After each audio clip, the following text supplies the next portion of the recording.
थम गई सांसें, रुक गई वो ज़िंदगी का वो पहिया जो कभी चला करती थी। रुक गई वो सांसें जो कभी किसी के आसरे में चलता था, या किसी के पीछे अपने कहानी एक छोड़ जाने से पहले वो सांसें भी टूट जाती है। यूँ ही हुआ, खुदा का कहर आज नाजिल होता है ताहिरपुर गांव में, और फिर उस कहर के चपेट में आ जाते हैं इकराम साहब, जिनके पीछे एक भरा पूरा परिवार था, लोगों का एक हुजूम था, काफ़िला था, लोगों का प्यार था, मोहब्बत था। अगर कुछ नहीं रही उनके साथ तो बस उसकी सांसें नहीं रही, उनकी ज़िंदगानी नहीं रही। वो इसी श्रावण के महीने में और इस बरसात के महीने में अपने खेती को लेकर, अपने फसल को तैयार करने को लेकर खेतों में जाते हैं, और वहाँ जो भी होता है इस महीने में खेती से रिलेटेड वो करते हैं। लेकिन क्या पता था, ये जिस खेती को सुचारू ढंग से ज़िंदगी को चलाने के लिए आज किया जा रहा है और करने वाले हैं, वो खेती आज इनके लिए अंतिम दिन हो जाएगा। और इसी अंतिम दिन को नहीं जानते हुए जब वो खेत पर जाते हैं तो आकाशीय बिजली की कड़क और धमक होती है, और वो आकर टपकती है ज़मीन पर टपकने से पहले इकराम साहब को फिर अपने कब्जे में लेती है और सांस को तोड़ देती है। इसी में आप देखेंगे चारों तरफ जब हम कैमरा घुमाएंगे तो आपको पता चलेगा कि यहाँ एक लोगों का भीड़ है और हुजूम है। हम लोगों से जानने की भी कोशिश करेंगे और बताएंगे वो सांसें जो आज तक अभी तक ज़िंदगी में नहीं है और इस ज़िंदगी इस फ़ानी दुनिया से नदारद हो चुकी है। उन सब के पीछे एक समाज छूटता है, एक मोहब्बत, एक शफ़क़त इस समाज को छोड़ करके वो चले जाते हैं और अपने साथ कुछ नहीं ले जाते हैं। इसी में आप हमारे पीछे देखेंगे बहुत सारे ग्रामीण हैं जो इस शोक में डूबे हुए हैं कि जो परिवार और का जो सदस्य कल तक अभी इसी समाज में दौड़ते फिरते थे और दाएं बाएं करते थे, आज वो फिर से अचानक गायब हो जाते हैं। कौन है, कैसे आदमी थे वो, आखिर ये हादसा हुआ कैसे हो गया हादसा? इसको छोड़िए, ये हादसा जो है वहाँ पे वो चिरिंग जो एक मरतक कड़क करके आया। अच्छा, हाँ, और जो है इसके लिपट गया, उनके ये झटके में आ गए झटके में। तो ये इकराम साहब जो इस दुनिया को रुखसत कर चुके हैं, इनको कितनी औलादें हैं? इनके करीब 3 की 4 हैं। उतने बड़े औलाद है कमाने वाले में से कोई नहीं, छोटे बड़े बच्चे, वाले नहीं, छोटे सब बच्चे, छोटे में से है। हाँ छोटे बच्चे हैं। ताहिरपुर गांव के एक जाने माने शख्सियत और मोहब्बत से लबरेज वो शख्सियत आज अचानक इस गांव को और इस दुनिया को ही अलविदा कह देते हैं। अपने पीछे कई सारे सदस्यों को छोड़ जाते हैं। सुनने में आ रहा है उनके पीछे अब कोई कमाने वाले नहीं हैं। आखिर इस समाज में वो फिर क्या रास्ता निकालेंगे कि सर्वाइव अच्छे से कर पाए? सबसे पहले आपके चैनल को मैं धन्यवाद देना चाहता हूँ। ये बिहार गए हुए थे और पानी बांध रहे थे। अच्छा, ये बिहार है घोघर बांध, उधरे उसका खेत पड़ता है, और आकस्मिक घटना तो हुआ ही है, किसी के बस में नहीं है। इसके पीछे कोई कमाने वाला अभी है नहीं। इसका बेटा है वही 13 साल या 12 साल का है, बेटी 10 साल का है, एक बेटा 3 साल का है। बेटा का नाम एहतराम है और बेटी का नाम बरीरा है।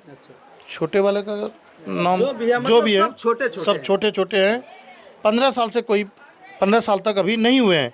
इसलिए हम लोग चाह रहे हैं कि कुछ सहायता सरकार के द्वारा मिलना चाहिए, जो आपातकालीन मिलता है। तो यहाँ के आपके जो प्रतिनिधि है, जनप्रतिनिधि, खासकर आपके गांव के ही है और क्षेत्र के भी हैं, वो बहुत नेक दिल इंसान है। क्या उनके तरफ से कुछ आश्वासन ऐसे मिला कि यह परिवार आगे फिर बढ़ सके खुशी खुशी? जी, उनके तरफ से आश्वासन मिला कि जहाँ तक मदद संभव हो सकेगा हम लोग मदद करने के लिए, प्रशासनिक मदद करने के लिए तैयार है। तो फिर और जरूरत पड़ेगा तो आर्थिक भी मदद करेंगे। है आर्थिक मदद एक चैलेंजेस आ जाता है उन्हीं परिवारों के लिए, नहीं पूरे समाज के लिए। पढ़ाई लिखाई, ईद से लेकर मुहर्रम तक, हर उस त्यौहार में फिर वो कैसे मैनेज करेंगे उस सारे चीज़ों को? देखिए, धीरे धीरे मैनेज तो करना होगा और हम लोग भी हैं, साथ देंगे हर त्यौहार में इंशाअल्लाह। जी, ये समाज का एक मोहब्बत जो अभी भी दिखाई दे रहा है, और ऊपर वाला करे आइंदा और दिनों में इसी तरह से समाज का शफ़क़त उनके ऊपर बना रहे, ताकि ये परिवार फिर से उसी अंदाज में हंसी खुशी में, हालांकि ये फिर से बता दूं, बाप की कमी जीवन भर कभी पूरी नहीं हो सकती है।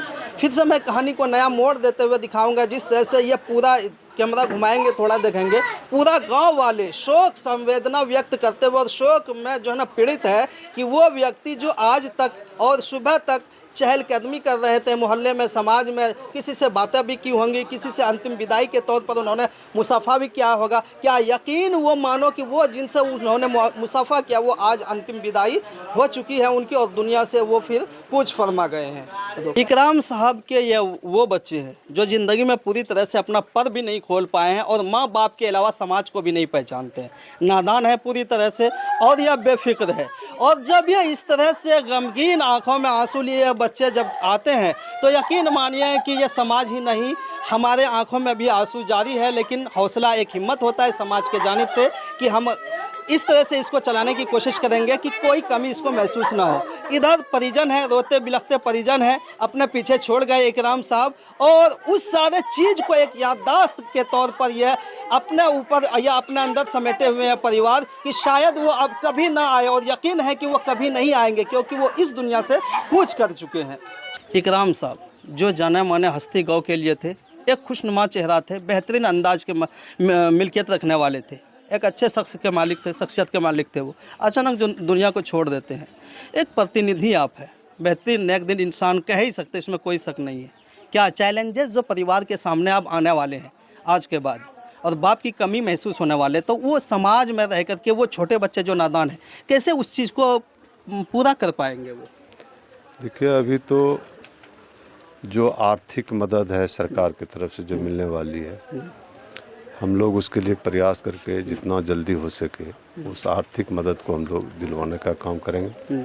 दूसरी बात, अगर हम लोग समाज के आदमी हैं, इसी गांव में मेरा घर भी है, तो हम लोग उसके बच्चे के लिए समाज में जब ये सारा चीज़ दफन उफन हो जाएगा उसके बाद हम लोग बैठेंगे और बच्चे के भविष्य के लिए हम लोग तय कर